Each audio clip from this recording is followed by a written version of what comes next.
Okay, so right across the street here, we're looking at the Paul Revere house, this black house right here.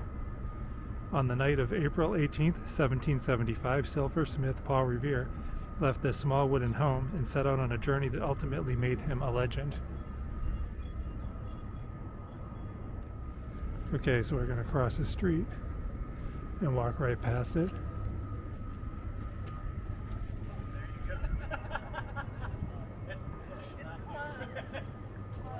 Here it is. This is where the house in which Paul Revere set off on his journey. The famous one, of course. Built around 1680, this house was owned by Paul Revere from 1770 to 1800. It is the oldest remaining structure in downtown Boston. Heading around the corner here down Milk Street, just to check out Benjamin Franklin's birthplace. It's actually right over this building down here, which has Greco in it, which is a great Greek restaurant. I'll show you, there's a bust of Benjamin Franklin and it says the birthplace of Franklin. It's at 17 Milk Street. He was born on January 17th, 1706. Let's see if I can make sure I get it in my shot. There you go. So I think you can, up here, there you go. It's hard to see on my camera. But yeah, birthplace of Benjamin Franklin right here on Milk Street. This is the old State House, which is 206 Washington Street, built in 1713. The townhouse acted as a merchant's exchange on the first floor. The second floor served as the seat of colonial and later state government throughout the 1700s. There it is, we're going to walk right up to it. And I believe right on the ground is a cobblestone circle beneath the old state balcony, which marks the site of the 1770 Boston Massacre. And I believe it is this right here.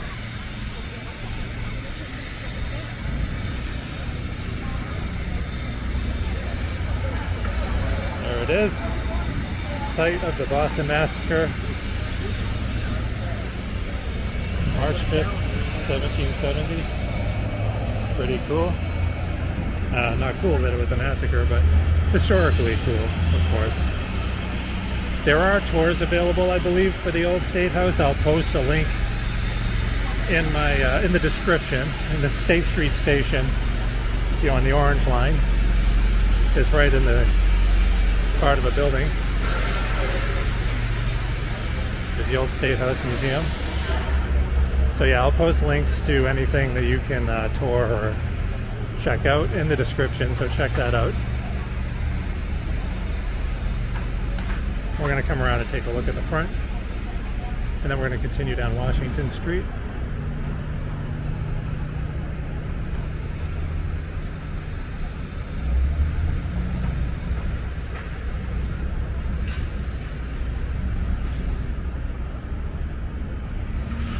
So this was the location of the first public school. It was actually called Boston Latin.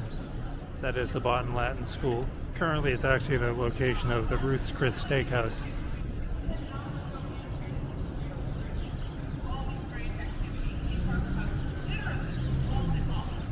There's a statue of Josiah Quincy.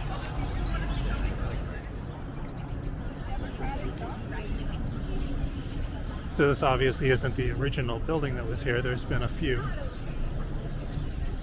But in the old school, Benjamin Franklin, John Hancock, and Samuel Adams all attended school here.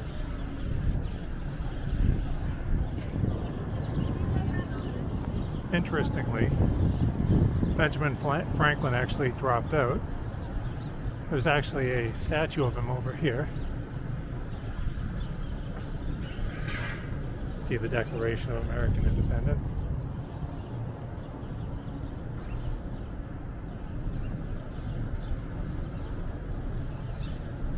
There he is.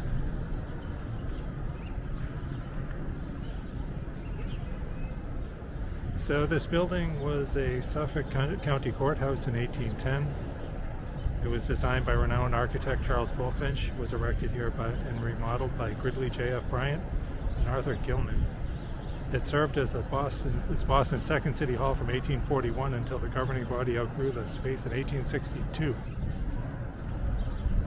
The third city hall, which is the building we see today, was constructed in 1865. There were 30 mayors in here from 1865 to 1969.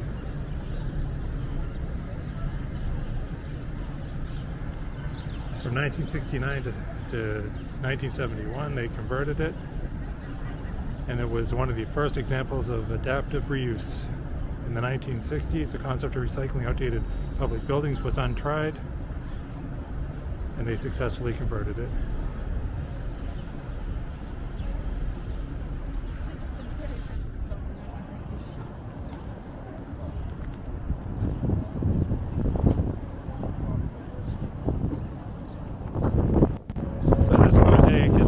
Goes along with the first public school in United States history. You see the Boston Latin School. Alright, so last but not least is the gravesite of Paul Revere.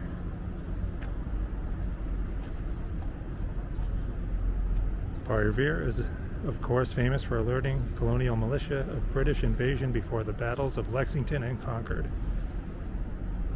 There you go.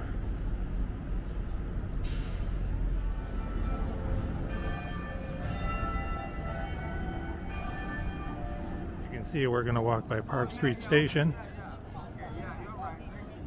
Park Street Station opened in 1897 and is one of the two oldest subway stations on the T. The other one being the Boylston Street Station. It's part of the oldest subway station in the United States, the Tremont Street Tunnel.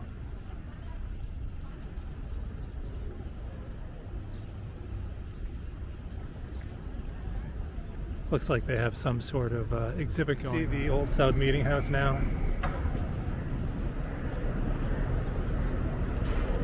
You can see with the clock tower there.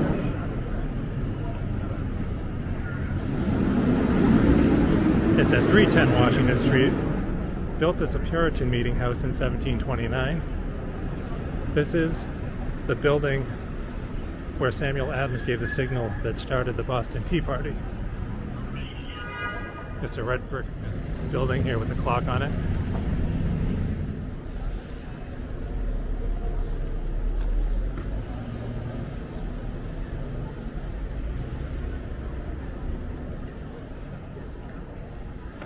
You can also get tours here. Again, I'll just post a link in the description to their site. We can get all that information. Here we are, Old South Meeting House, Museum and Historic Site. And so I suggest the Parker House. It was founded by Harvey J. Parker in 1855 and has the distinction of being the oldest continuously running hotel in the United States.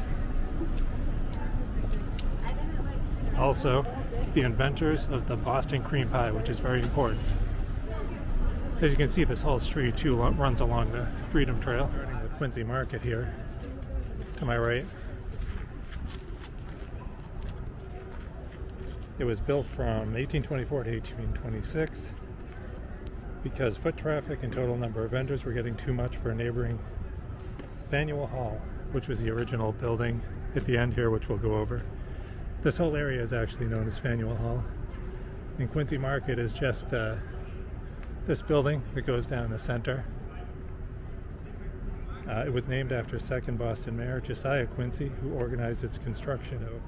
Inside Quincy Market, you can find colonnade eateries, lots of shops, push carts along the side of the building, and you will see street performers. I don't know if we'll see any today. This is also the corner where William Scollay owned a 4-story building, and that is relevant because this used to be called Scollay Square.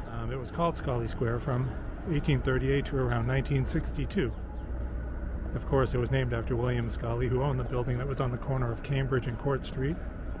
He was a local developer and militia officer who bought the building I just mentioned in 1795. It was the last stop on the stage line, and the conductor would say last stop Scollay's building, because the stop didn't have an official name. So people unofficially called it Scollay Square from around 1795 until it was officially changed in 1838.